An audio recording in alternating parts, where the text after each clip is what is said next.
Bon alors bonjour à tous, nous sommes dans notre troisième causerie sur les bizarreries juives et talmudiques ou talmudiques et juives. Et nous avions abordé dans les séances précédentes, même si aucune séance n'est censée se suivre, là on est plutôt dans une démarche introductive. Nous avons expliqué qu'il y a des textes dans le Talmud qui paraissent a priori étranges et qui sont même très bizarres et parfois très amusantes, puisque la dernière causerie, nous avons abordé la question de l'humour dans ce que j'ai appelé l'herméneutique du rire, en lien avec justement avec la rhétorique talmudique, et qu'à travers des exemples, on verra même une conception parfois très scientifique des choses ou très originale, qui a donné à certains des idées parfois extravagantes sur les découvertes modernes, mais qui, de mon point de vue, renvoient davantage à des éléments de réflexion qui sont internes à la logique des maîtres du Talmud. Pour pouvoir continuer dans cet élan et bien comprendre l'approche que je fais moi-même du Talmud, je voudrais vous proposer d'abord une réflexion qui en réalité est sous-jacente de toutes les causeries que nous faisons ici, entre ce qu'on appelle la halacha et ce qu'on appelle la haggadah. Alors, la halacha et la haggadah sont deux termes qu'on pourrait dire intraduisibles.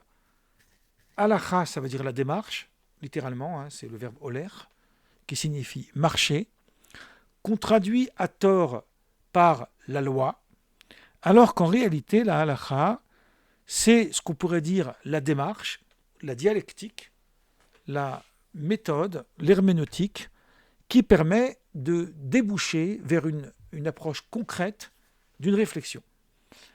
À partir de là, je vais y revenir un petit peu plus tard, à partir de là, la halacha, c'est en réalité le cœur de toute la pensée juive, y compris la plus mystique, la plus midrashique. Alors le midrash, on va le voir tout de suite, qu'est-ce que c'est?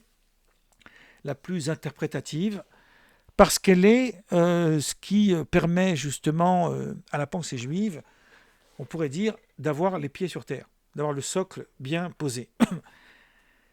Soloveitchik, dans un livre qui s'appelle L'homme de la halacha, lui, il parle de la méthode de réflexion de son père, de son grand-père, Chaim de Brisk, qu'on cite souvent,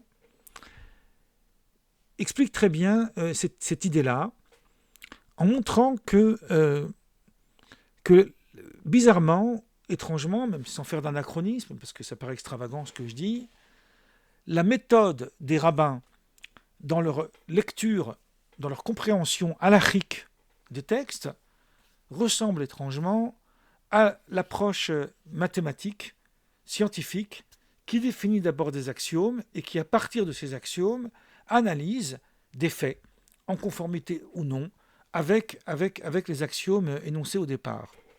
Alors en réalité, c'est l'inverse, c'est les situations qui produisent des axiomes. Ne rentrons pas ici dans trop de complexité. À partir de là, la halakha définit des idées, elle définit des concepts. Et de ces concepts, elle traduit des règles. Ces règles-là n'ont de sens que parce qu'ils sont en adéquation avec les idées de départ. Pour l'instant, ça vous paraît abstrait, mais à travers les causeries qu'on va faire, même si c'est des causeries plutôt amusantes, on va s'apercevoir qu'il y a énormément d'exemples et énormément d'éléments qui évitent de tomber dans des dérives apologétiques parfois qui n'ont absolument rien à voir avec le sujet abordé. Donc la halakha, c'est ce qui va vers la loi. C'est ce qui permet l'analyse de la loi. Même si, a priori, ce n'est pas toujours applicable. Parce qu'il y a des controverses, parce qu'il y a des avis, parce que finalement on a tranché différemment pour d'autres arguments. La halakha, ça n'est pas un contenu, c'est une règle d'interprétation, c'est une méthode. C'est une méthode qui s'apparente à ce qu'on appelle le drouche, c'est que dans ce qu'on appelle le pardes, qu'on a traduit par paradis en fait, qui sont les 4 grilles de lecture. Vous avez le pshat, qu'on traduit par sens littéral. Moi je récuse cette traduction. Je dirais plus que le pshat, c'est pas la traduction du mot, mais c'est son sens réel. C'est le sens cohérent. C'est-à-dire qu'il y a une exigence de cohérence du texte. Ensuite, vous avez le drouche. Le drouche, c'est une multitude d'interprétations. Alors, on a aussi le remez, l'allusion, mais je n'ai pas le temps de tout aborder maintenant, ce n'est pas le sujet de notre causerie. Donc, je passe au drouche qui nous intéresse. Je peux parler aussi un petit peu de ce qu'on appelle le sod. Le sod, c'est le secret, la mystique, l'ésotérisme. Tout cela, c'est un dérivé du drush. C'est une autre méthode, mais c'est un dérivé du drush qui va plus, on pourrait dire, en profondeur. Mais le drush va permettre une interprétation beaucoup plus libre des versets, puisqu'il peut parfois isoler un verset même du contexte pour apporter une interprétation qui est cohérente dans la méthodologie interne au Midrash, mais qui ne l'est pas nécessairement dans la méthodologie interne du Pshat, puisque la méthodologie interne du Pshat exige que toute interprétation soit conforme à la cohérence intégrale du texte. Alors, il y a cette nuance, elle est absolument importante, mais elle permet une liberté d'interprétation très vaste. La halacha et la Haggadah, les deux éléments, on va y arriver tout de suite à la Haggadah, je ne vous ai pas perdu, sont des éléments constitutifs du drush. On peut dire que le drush contient les deux choses, contient la halacha et contient la Haggadah. Qu'est-ce que c'est que la Haggadah maintenant? Donc la Haggadah, alors dans la Haggadah, vous avez la racine c'est Magid. Magid c'est raconter ou parler. Alors dans l'hébreu moderne, je pense qu'on dit ça depuis très longtemps, mais en tous les cas en Israël, dans l'hébreu israélien, quand on dit à quelqu'un Tagidli, on va traduire par dis-moi. Dis-moi quelque chose. Mais dans Tagid, vous avez la notion de les Hagid, vous avez la notion de Haggadah. Haggadah, c'est l'idée de raconter un récit. Alors, ça c'est le sens restreint. Le sens large, ça peut contenir une homélie, ça peut contenir une réflexion qui n'est plus du tout bloquée, figée, on va dire, vers une déduction halachique, mais ça peut être une déduction parfois qui peut même être contraire à la conception halachique, mais qui en réalité a un sens d'un point de vue de la liberté d'interprétation. Maïmonide, par exemple, et d'autres auteurs comme le Meiri, beaucoup des commentateurs médiévaux, nous disent que les règles herméneutiques qui sont exigées dans la lecture talmudique des passages qu'on appelle halachiques ne s'appliquent pas dans les passages de Haggadah, sauf si on peut les appliquer. Mais si on ne peut pas, c'est pas une exigence fondamentale. Un des exemples clés qu'on peut dire à ce sujet-là, c'est que dans la règle herméneutique talmudique, même si ce n'est pas réellement une règle, disons que c'est une chose qu'on a admise. Ça aussi, ça nécessiterait une causerie à part. On a deux parties dans le Talmud, ça je vous en ai déjà parlé. Vous avez la Mishnah, qui est la première partie qui regroupe en fait les enseignements de ce qu'on appelle les Tanaïm, Tana au singulier, Tanaïm au pluriel. Un Tana, c'est un enseignant, en araméen. Les Tanaïm, ils sont donc les auteurs de la Mishnah. Elle a été compilée par Yehuda Hanassi à la fin du IIe siècle. Après les élèves de Yehuda Hanassi, on va passer à une période qu'on va appeler les Amoraïm. Dans les Amoraïm, vous avez le verbe Omer, qui veut dire ceux qui disent, qui parlent. On pourrait dire les discuteurs. Les Amoraïm, c'est très difficile à traduire, Amora au singulier, sont les sages de la Guémara, que ce soit le Talmud de Jérusalem ou le Talmud de Babylone. On a admis qu'après la conclusion de la Mishnah, un Amora, sauf s'il s'appuie sur une autre Mishnah, ne peut pas contredire un Tana. Et à chaque fois qu'un Amora donne un enseignement qui contredit un enseignement d'un Tana, la Guémara, donc le Talmud qui suit la Mishnah, le questionne. Il ne peut pas le contredire. Cette règle ne s'applique pas s'agissant de la Haggadah. S'agissant de la Haggadah, on a toute liberté de contredire un passage de la Mishnah si le besoin se fait sentir parce qu'une interprétation peut nous paraître plus intéressante qu'une autre. Donc vous voyez, en fait, il y a une grande liberté à condition qu'on suive les règles. D'ailleurs, le concept même de liberté, c'est suivre les règles. Fermons la parenthèse. Alors, maintenant qu'on a dit ça, parce que on va se demander, donc finalement, est-ce que ces deux domaines complètement séparés, ou est-ce que ces deux domaines qui en réalité ont un lien profond entre les deux? Mon expérience personnelle, qui n'est pas la seule, puisque je me suis basé à la fois sur des maîtres que j'ai eus, sur des auteurs qui sont beaucoup plus grands que moi et qui m'ont précédé, comme Rosine, Eugénie Drogatchov et d'autres, m'ont révélé qu'en réalité, tout cela procède d'une même logique. C'est-à-dire que ce n'est pas parce que la règle de la Haggadah est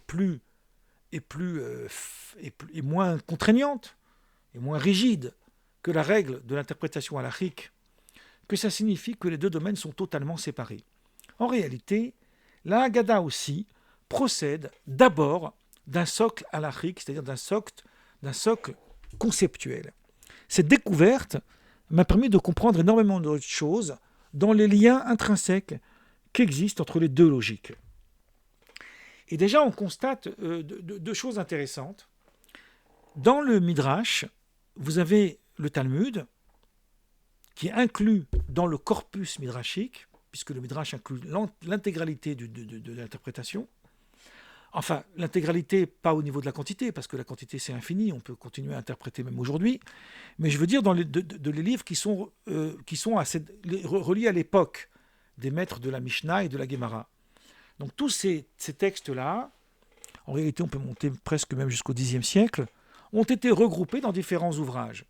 Il y a le Talmud, puis il y a le Midrash. Et dans le Midrash, il y a plusieurs corpus midrashiques. Il y a des Midrash anciens, d'autres qui sont beaucoup plus récents. Globalement, le Midrash est séparé en deux catégories. Il y a ce qu'on appelle les Midrashé halachot, le Midrash lié à la halacha, comme le Sifri, la Torah de Kohanim, le Sifra, etc. Et il y a un corpus midrashique qui est beaucoup plus lié à la Haggadah, à la narration. Il y a aussi de la halacha dedans, mais ce n'est pas essentiel. Alors le plus connu, c'est le Midrash Rabbah. Il y a même une partie du Midrash Rabbah, quelques parties qui ont été traduites en français. Par exemple, vous avez ici un ouvrage qui s'appelle le Midrash Rabbah aux éditions Verdier. Il est en 2 volumes, moi j'ai que le premier, qui s'intéresse au livre de la Genèse, traduit le livre de la Genèse. Puis il y a d'autres ouvrages midrashiques qui ont été traduits en français. Dans le Talmud, en revanche, il n'y a pas d'ouvrage séparé. Le Talmud englobe un tout. À l'intérieur de ce même corpus, il y a des passages qu'on appelle halacha, qu'on définit comme halacha, et des passages qu'on définit comme Haggadah. Alors j'ai déjà abordé cela, et j'ai même écrit un chapitre sur ce sujet dans mon livre sur Jésus, parce que cette herméneutique qui distingue halacha et Haggadah se retrouve en plusieurs endroits, aussi dans les évangiles. Donc c'est très intéressant de voir que le discours qui a été abordé dans les évangiles à partir de l'enseignement de Jésus tient compte de cette logique halacha et Haggadah. Et aussi, bien sûr, d'une façon complètement entremêlée l'un et l'autre. Il y a un commentaire classique du Talmud qu'on appelle le Maharsha, Shmuel Eliezer Edels, qui était du XVIe siècle, XVIe siècle, pardon, ou peut-être entre les deux, là j'ai un trou de mémoire. Lui, il dit, c'est un commentaire tellement classique du Talmud, que quand on ouvre une Gemara, un traité talmudique, juste après qu'on a fini le Talmud, le premier commentaire qui suit, qui est directement lié au commentaire du Talmud, c'est le Maharsha.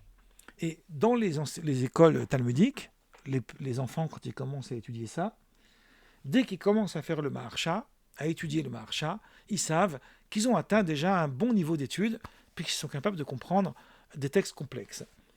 Le Maharsha, il écrit en tous les cas dans son introduction au Talmud, il dit que le Talmud est composé de 2 parties, telles que je viens de vous le dire, la Halacha et la Haggadah, mais du fait que les 2 livres, les 2 enseignements sont entremêlés, nous constatons, il ne le démontre pas, il le dit simplement, que c'est une seule et même Torah. C'est pourquoi je vais rédiger 2 livres, un livre que je vais appeler Chidushé Halachot, les enseignements de la Halacha du Talmud, un autre livre que je vais appeler Chidushé Haggadot, les enseignements de la Haggadah du Talmud, mais je vais faire comme les rabbins talmudiques, je vais l'entremêler ensemble. Donc les 2 ouvrages sont réunis en un seul, et à chaque fois vous avez un petit sigle, les lettres d'ailleurs sont un petit peu plus petites, elles sont déjà très petites à lire, mais là elles sont encore plus petites, où il y a écrit Chet Aleph, c'est une abréviation, Chidushé Haggadot, et là on sait qu'il commente la Haggadah. Et bien ces commentaires nous aident, là encore, puisque souvent il va questionner la Haggadah, comme le fait le Talmud de temps en temps, à partir de la logique halachique, et souvent il va questionner la halacha à partir de la logique talmudique. Maintenant, je voulais envoyer par mail 2 citations de Lévinas qui vont nous amener directement à notre réflexion. Vous savez que Lévinas, c'est un philosophe qu'on ne présente plus, mais bon, on va quand même en dire un mot, qui est d'abord un philosophe des écoles allemandes, très proche des plus grands philosophes connus, qui a beaucoup écrit des ouvrages qui sont fondamentaux dans la conception philosophique. Et un jour, il a rencontré un personnage qui s'appelle Shoushani, et d'ailleurs il en fait allusion dans les 2 textes que je vous lis, qui est un personnage assez énigmatique, certains ont écrit des livres à son sujet, qui était un immense érudit dans le Talmud, et il lui a fait découvrir la littérature talmudique. Et là, Lévinas a emprunté un chemin où il va aller de la philosophie pour aller vers le Talmud. Et il va commenter le Talmud. On trouve des livres, par exemple les 4 lectures talmudiques, ou dans Difficile Liberté, il y a des articles sur le Talmud. Mais il va commenter le Talmud en philosophe. Il ne le commente pas en talmudiste. Et donc il écrit en fait dans l'introduction de ces lectures talmudiques, que je précise tout de suite que ce que je dis maintenant n'est pas du tout un dénigrement de Lévinas. Cette œuvre est une œuvre extrêmement profonde, qui nécessite beaucoup de réflexion et de compréhension. Il écrit « J'ai un peu honte de commenter toujours les textes agadiques du Talmud et de ne m'aventurer jamais dans la halakha. Qui puis-je ? La halakha exige une musculature de l'esprit qui n'est pas donnée à tous. Je ne peux y prétendre. Mon modeste effort devant le texte, qui se compose, comme vous avez pu déjà le constater, d'une série d'observations en apparence disparates, consistera à rechercher l'unité et la progression de la pensée qu'elle porte. » Alors il y a ici tout de suite 3 éléments. Bon, on va mettre de côté ce texte plutôt qui montre plutôt l'humilité de l'auteur. Il dit qu'il n'est pas capable de commenter la halakha. Je pense que, alors, si on va dire que c'est une fausse humilité, ça serait un peu grave. Si on va dire que c'est une vraie humilité, je pense qu'il a tort. Il a tort pour 2 raisons. Mon expérience de la lecture de Lévinas révèle qu'il aurait tout à fait pu s'y apprêter, pas forcément comme les vrais talmudistes, mais au moins il aurait pu apporter des éléments très importants de compréhension du Talmud, même si je suis tout à fait d'accord avec lui que la musculature de l'esprit, je reprends ces termes, exigée par la halakha est beaucoup plus profonde que celle exigée par la Haggadah, sachant que la Haggadah, il y a une liberté d'interprétation beaucoup plus grande. Mais on peut aussi interpréter la Haggadah d'une manière beaucoup rigoureuse et en très très grande profondeur. Ça, c'est évident. Mais il y a aussi autre chose. C'est que dans ce qu'il précise ici, parce que c'est l'introduction de son livre qui s'appelle 4 lectures talmudiques, que j'ai ici dans ma bibliothèque, dans ce qu'il précise de l'effort qu'il veut nous donner, on constate qu'il est dans la droite ligne de la véritable méthode d'interprétation des passages halachiques du Talmud. Puisque le Talmud va s'intéresser justement à questionner des textes les uns avec les autres qui a priori n'ont pas forcément de lien direct. C'est le Talmud qui va nous montrer le lien conceptuel qui existe entre ces textes-là. Donc les réponses apportées par le Talmud vont rechercher l'unité et produire une pensée nouvelle dans leur approche. Ça, c'est tout à fait conforme à la méthode halachique, qui peut aussi s'adapter évidemment à la méthode haggadique, bien sûr, puisque c'est ce que fait Lévinas. Mais on n'est pas loin d'une compréhension tout à fait conforme à la méthode. Et j'ajoute une chose sur cette première citation, c'est que personnellement, moi, j'ai pas fait les écoles philosophiques, j'ai pas fait les grandes écoles, j'ai passé ma vie dans des yeshivotes, ma jeunesse, on va dire. Mon problème d'enfance a fait que j'ai pas pu suivre un cursus scolaire normal. Et lorsque j'ai découvert Lévinas pour la première fois, moi, ma première exigence était de dire, est-ce qu'il restitue le texte ? Est-ce que Lévinas restitue d'abord le texte ou s'envole tout de suite dans les méandres d'une pensée philosophique qui pourrait aller dans tous les sens et qui nous ferait perdre complètement le socle du texte. Donc par socle du texte, sa dimension axiomatique, donc sa réalité halachique. Et j'ai découvert que Lévinas a ce souci de d'abord bien restituer le texte et ensuite d'aborder une réflexion qui peut aller très loin. Là, il n'y a pas de limite, à condition qu'on ait d'abord posé les bases du texte. Donc, mon expérience des textes de Lévinas va plutôt dans le bon sens, s'agissant justement du lien intrinsèque que je fais entre ces deux domaines, Halakha et Agada. Maintenant, il y a un deuxième texte qui va nous intéresser plus particulièrement dans nos causeries, qui est donc toujours dans les lectures talmudiques. Cette fois-ci, c'est dans l'introduction des lectures. L'autre, c'était pas dans les introductions, c'était la page 70 des 4 lectures talmudiques, pour ceux qui ont l'ouvrage. Dans l'introduction, voilà ce qu'il nous dit.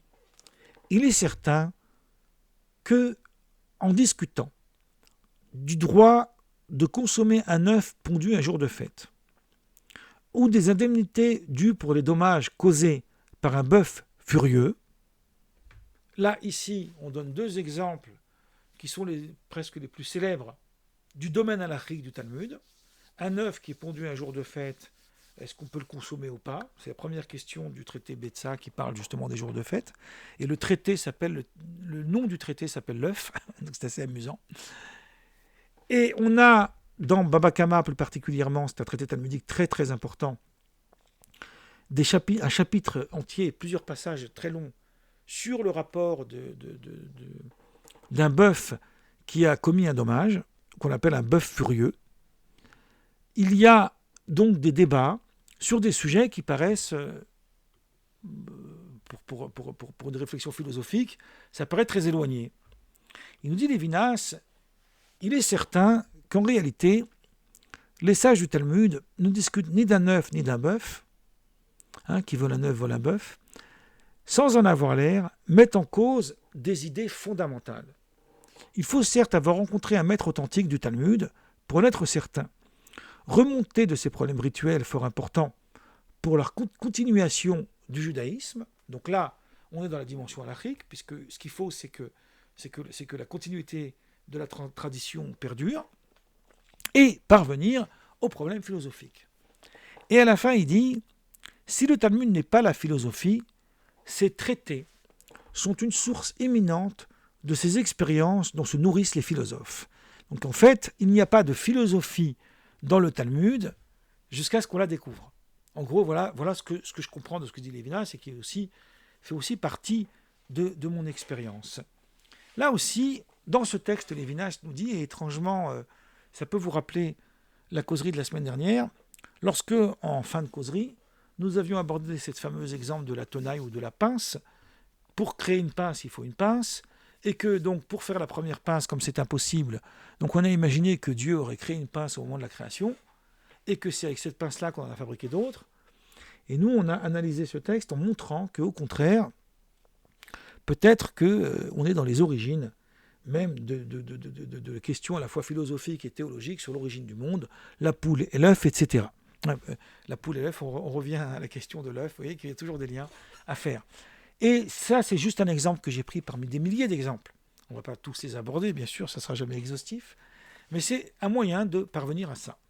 Alors, je ne vous cache pas que j'avais prévu cette semaine de rentrer en profondeur sur un exemple type qu'on trouve dans le Talmud, d'un passage qui semble traiter de Haggadah, et il y a une ambiguïté sur le sujet. Je ne vous en dis pas plus, puisque là maintenant on arrive à la fin du temps qui nous est imparti pour le dimanche.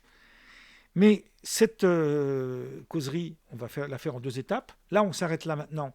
En conclusion, ce qu'on comprend, c'est que la halakha et la Haggadah ont en réalité un lien conceptuel qui est axiomatique, et d'ordre axiomatique, que la Haggadah peut aller plus loin dans une réflexion beaucoup plus libre, beaucoup plus vaste, à condition d'avoir maintenu le socle halachique, mais que le point de départ est d'abord conceptuel, et donc relève d'abord de ce qu'on appelle la halakha.